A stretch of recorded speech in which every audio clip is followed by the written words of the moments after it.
Magandang araw mga kapatid.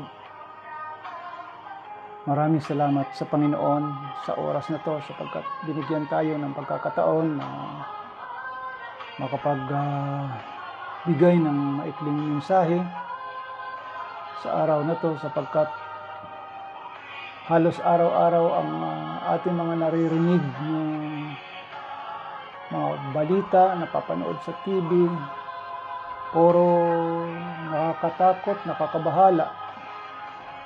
Na minsan kung iisipin po natin,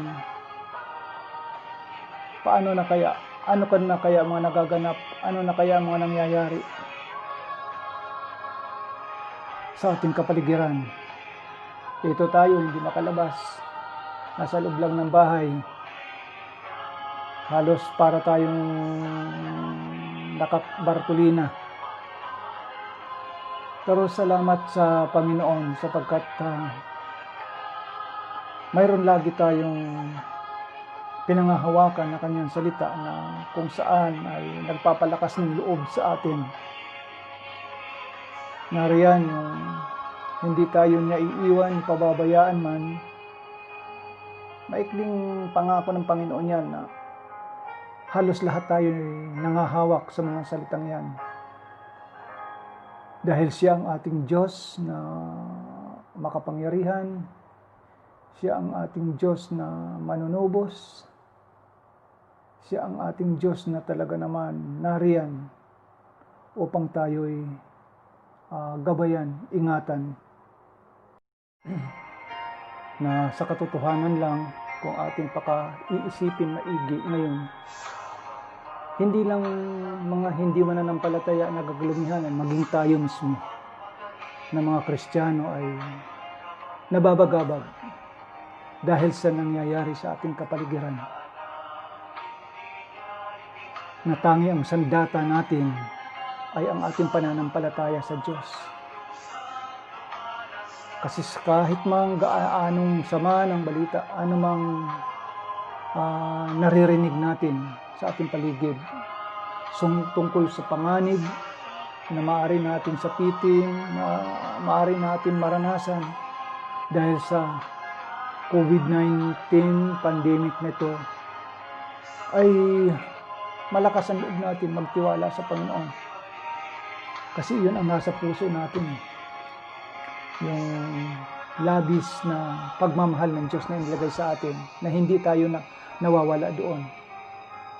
Sana ganun tayong lahat mga Kristiyano, na hindi tayo nanghihina, hindi tayo na babagabag ng labis dahil alam natin na may Diyos tayo na nariyan na talagang handang sumaklulo sa atin sa panahon ng pangangailangan. O marami tayo nararanasan ngayon, kagutuman, hindi tayo ligtas dyan. Lahat tayo makakaranas. Takot, nagkakaroon tayo niyan. Aminin na natin, nagkakaroon tayo ng pangamba, lahat nagkakaroon tayo niyan. Bagamat pinangahawakan natin ang sinabi ng Panginoon na huwag tayo matakot, huwag tayo mabalisa, huwag tayo mangamba. Pinangahawakan natin yan dahil bilang mga Kristiyano, iyon ang nakalagay sa puso natin na mula sa kanyang mga salita. Kaya naman, ang tanging ginagawa natin ngayon, pawang pananalangin. Walang oras na hindi tayo nananalangin. Sa tuwing kaunting ikot sa bahay, kaunting galaw, tinatawag natin ang Panginoon. Salamat sa Kanya. Salamat sa Diyos. Pagsapit ng hapon, andyan yung nagpapasalamat tayo sa Diyos. Paggising sa umaga, nagpapasalamat pa rin tayo sa Diyos. Hinihiling natin na buong maghapon ingatan tayo. Iyon ang ating talagang kinagawian na. Dahil iyon tayo bilang Kristiyano. Laging nananalangin, laging tumatawag sa Diyos. Laging inaalaala natin ang ginawa ng ating Panginoong Jesucristo doon sa krus ng Kalbaryo. Lagi natin pinangahawakan ang kanyang mga kapangako At sa kapag naiisip natin itong nangyayari, maging ako, sinasabi ko sa Lord, Lord, ano pa ang pwede namin gawin sa gitna ng kaguluhan ito? Sa gitna ng panganib na ito, ano ang kaya namin gawin?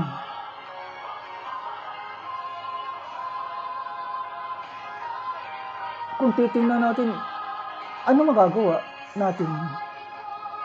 Di ba? Pero tayo ay may tungkulin bilang mga Kristiyano. Tungkulin na dapat tayong manalangin sa Kanya.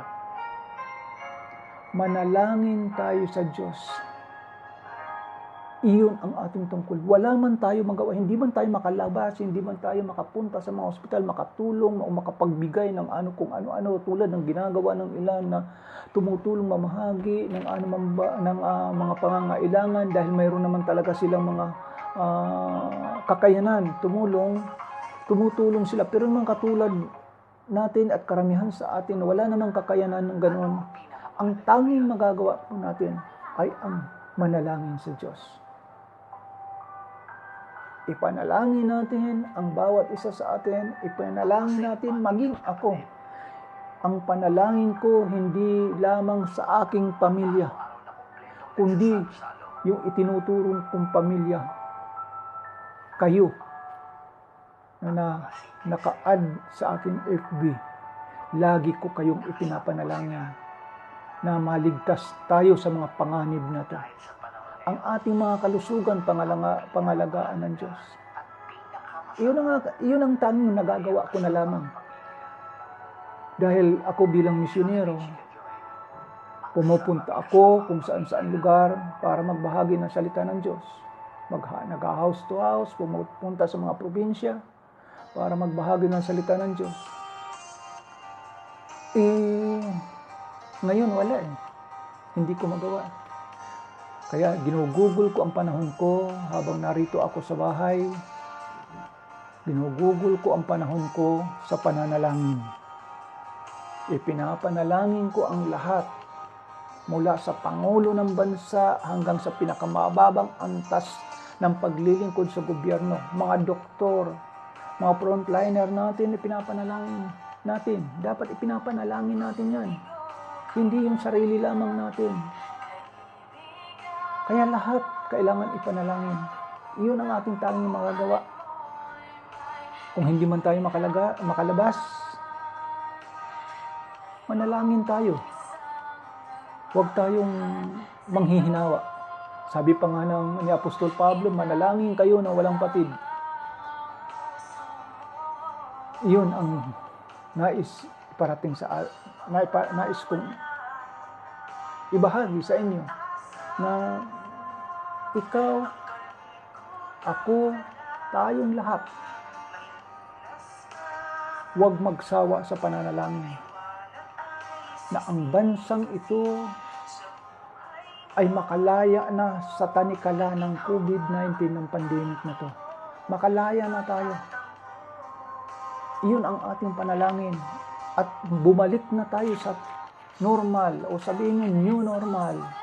Bumalik na tayo doon, yung maibalik tayo sa pagsamba, sa pagpunta kung saan sa mga Bible study, makapunta na tayo roon. So doon sa mga hindi naiintindihan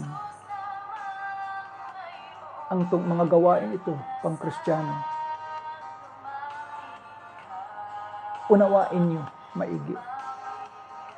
Hindi lang kami, hindi lang sila, hindi lang ako, pati kayo may katungkulan.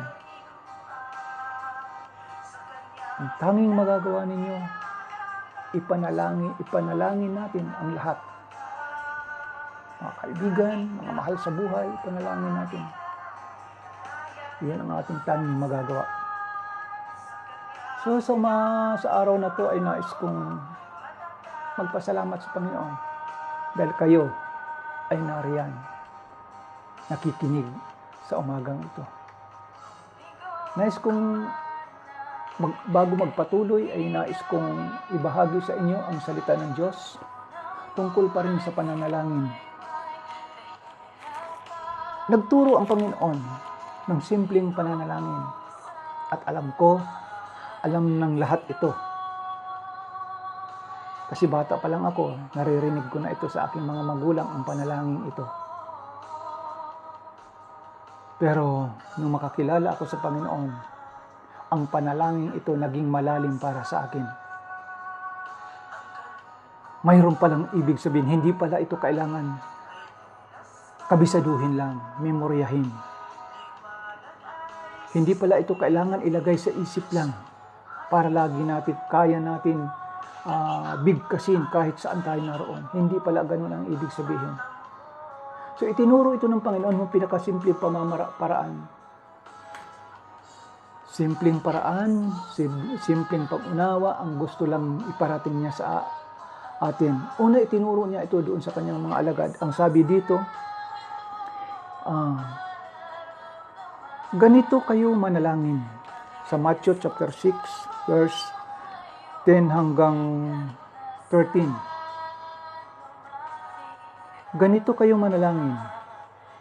Ama namin, nasa langit, sambahin nawa ang pangalan mo. Ikaw nawa ang maghari sa amin. Sundin nawa ang inyong kalooban dito sa lupa, tulad ng nasa langit. Bigyan mo kami ng pagkain kailangan namin sa araw na ito, at patawarin mo kami sa aming mga kasalanan, tulad ng aming pagpapatawad sa mga nagkasala sa amin. Huwag mo kaming iharap sa mahigpit na pagsubok, kundi ilayo mo kami sa masasama, sapagkat iyo ang kaharian, ang kapangyarihan at kapurihan magpakailanman. Amen. Mga magulang at mga kapatid sa Panginoon, base sa ating binasa, napakasimple lang po unawain. Hindi mo kailangan laliman. Unang-una, ang sinabi niya rito, Ama namin, kasi intindihin niya, bakit sinabi ito ng Panginoon? Una, ang sinabi niya, Ama namin na nasa langit. Ito yung tinuturo niya nung kaharap niya yung kanyang mga alagad. Ama namin na nasa langit. Pansinin po ninyo yung ang sinabing salita, Ama namin. Paano mo tatawagin ang isang ng ama kung hindi ka anak? Una, yung talatang ito, Ama namin na nasa langit, ito yung nagpapakita na mayroon kayong relasyon ng iyong tinatawag na ama. Kasi hindi mo pwede tawagin na ama ang hindi mo at talagang ama.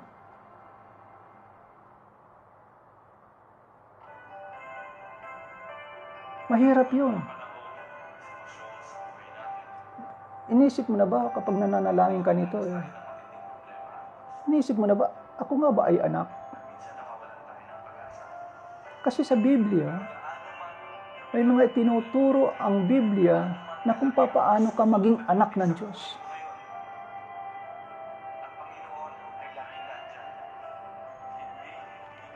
Doon sa chapter 1 ng Juan 1:12, chapter 1 verse 12. Ang sabi po riyan, ang sino man sa kanya'y, babasahin natin. Ngunit ang lahat ng tumanggap at nanalig sa kanya ay pinagkalooban niya ng karapatan maging anak ng Diyos. Ang sabi po riyan, yun lamang, ang binigyang karapatan na maging anak ng Diyos ay yun lamang tumanggap sa kanya. So, ibig sabihin, kung wala si Kristo sa puso mo, medyo malabo yun. Pero kung si Kristo nasa puso mo, tinanggap mo siya bilang Panginoon, tagapagligtas ng iyong buhay, ang sinasabi ng Biblia, hindi po ako may sabi, ang sinasabi ng Biblia, anak, binigyan ka ng karapatan maging anak. Ano pa? Ano pang sinasabi? Sa Roma, chapter 8, verse 15,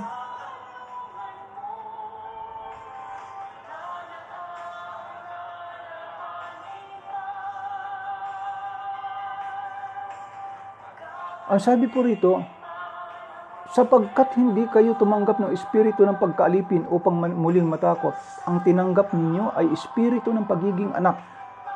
At ito'y nagbibigay sa atin ng karapatan tumawag ng Ama, Ama ko. Ang espiritu ang nagpapatutuo kasama ang ating espiritu na tayo'y mga anak ng Diyos. Ha? Unti-unting lumiliwanag, di ba? Pag tinanggap natin ang Panginoon, tumatahan ang kanyang espiritu sa puso natin. At ang sinabi sa Biblia, yung espiritu mismo natin na tinanggap, iyon ang nagbibigay, nagpapakilala na tayo'y mga anak ng Diyos. At iyan mismo ang nagbibigay daan para tumawag tayo sa Kanya ng Ama, Ama ko. Ano pa? Sa Galatia chapter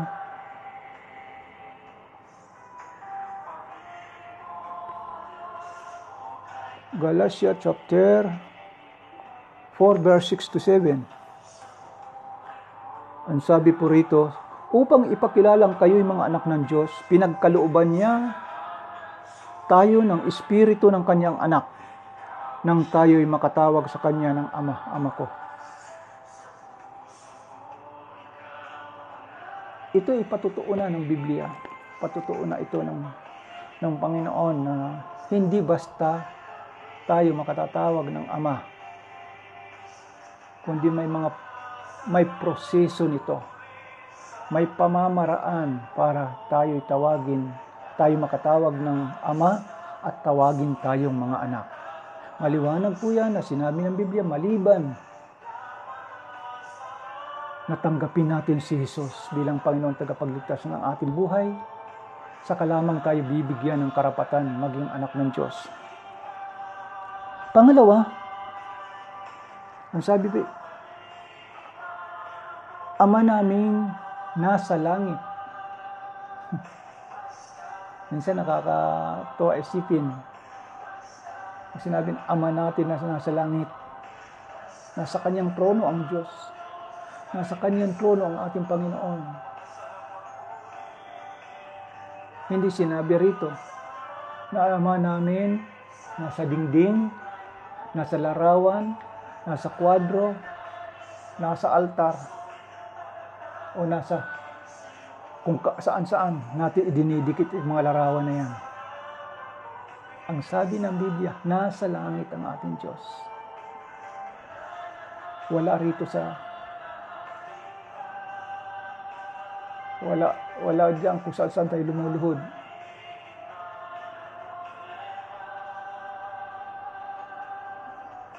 At ang sabi niya rito, ikaw nawa ang maghari sa amin. Hindi, mayroon pa palang isa. Sambahin nawa ang pangalan mo.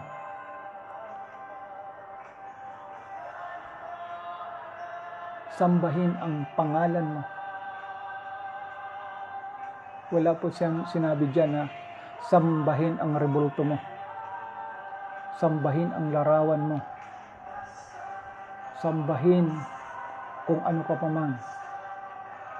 Hindi sinabi ng Diyos yan. Ang sinabi ng Panginoon, ang Panginoon mismo nagtuturo nito sa kanyang mga alagad.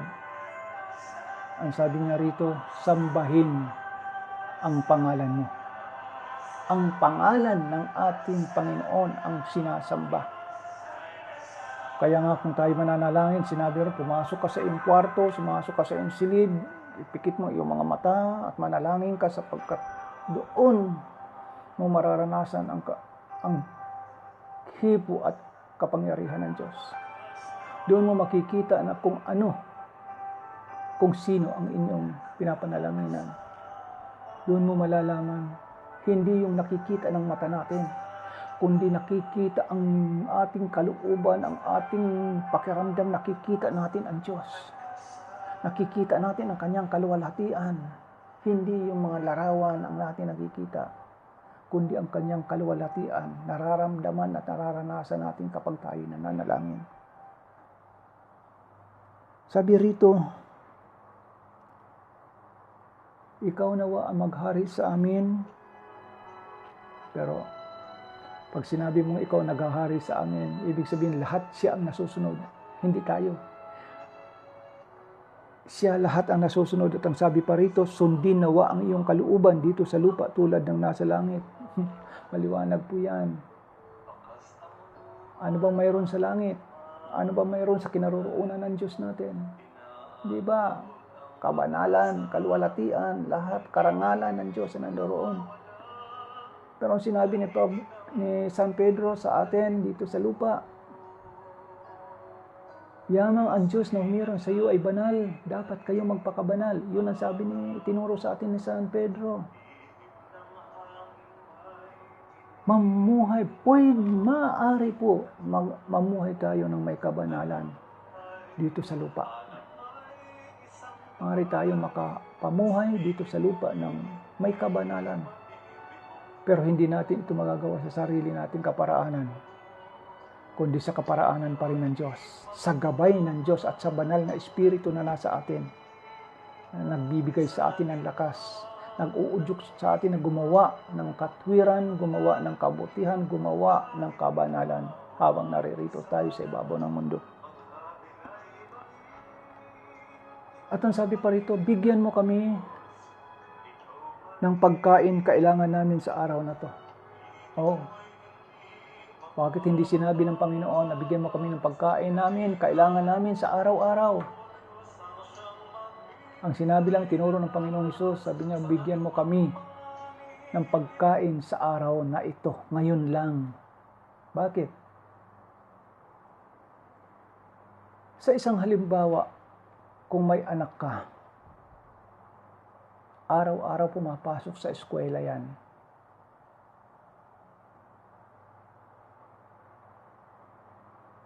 Bigyan mo ng baon yan ng pang isang linggo.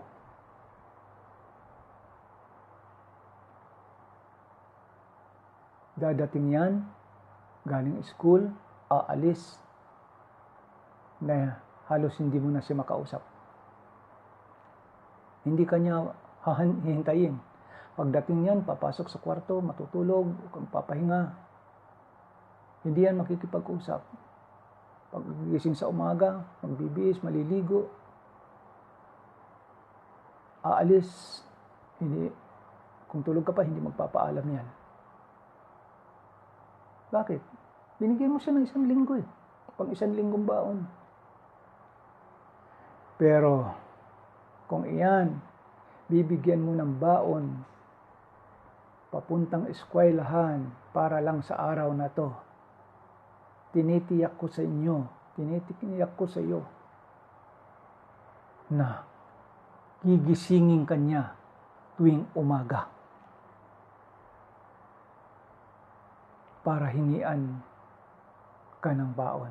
Ibig sabihin, lalapit sa iyo, magpapaalam sa iyo, makikipag-usap sa iyo, dahil kailangan niya araw-araw ka rin niyang kakausapin. Ganun ang Diyos, ganun ka lang kasimple. Na ang gusto ng Diyos, araw-araw mo siya, maya-maya mo siya kinakausap. Yan ang gusto ng Diyos.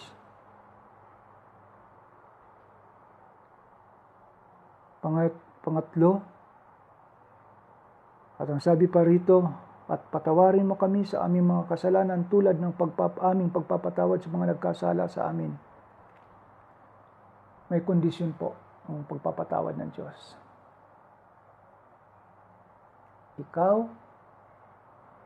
kung may naalaala ka na may nagawa kang kasalanan sa kapwa mo o sino man, humingi ka muna ng tawad sa kanila bago ka humingi ng tawad sa Diyos. Huwag kang magtanim ng galit, huwag kang magtanim ng sama ng loob. Humingi ka ng kapatawaran, humingi ka ng tawad sa mga pinagkasalanan mo bago ka humarap sa Diyos at humingi ng tawad.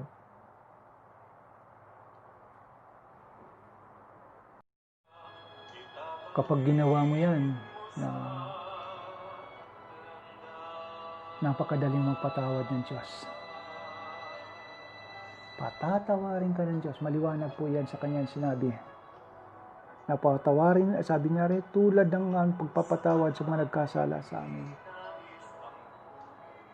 Kung paano ka nagpatawad sa mga nagkasala sa iyo, ganun din ang Diyos. Nagpapatawad sa iyo. At sabi pa rito, huwag mo kaming iharap sa mahigpit na pagsubok, kundi ilayo mo kami sa masasama, sapagkat iyo ang kaharian, ang kapangyarihan, kapurihan, magpakailanman. Sabi ng Diyos, sabi ng panalangin ito, sabi niya, sasabihin niyo ganito, huwag mo kaming iharap sa mga mahigpit na pagsubok. Ilayo niyo kami sa masasama. Yun lang sinasabi ng Panginoon na pagtuturo ng panalangin.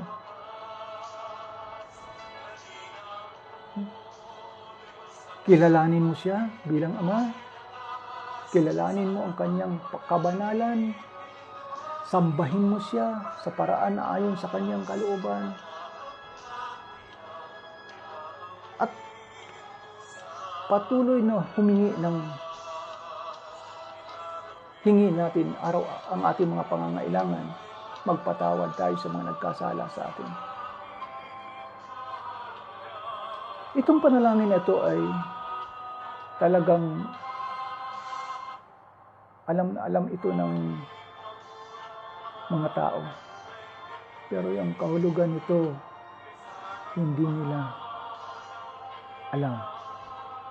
So kung kayo ngayon palang ninyo naintindihan na unawaan, ang ibig sabihin ng panalangin na Ama namin,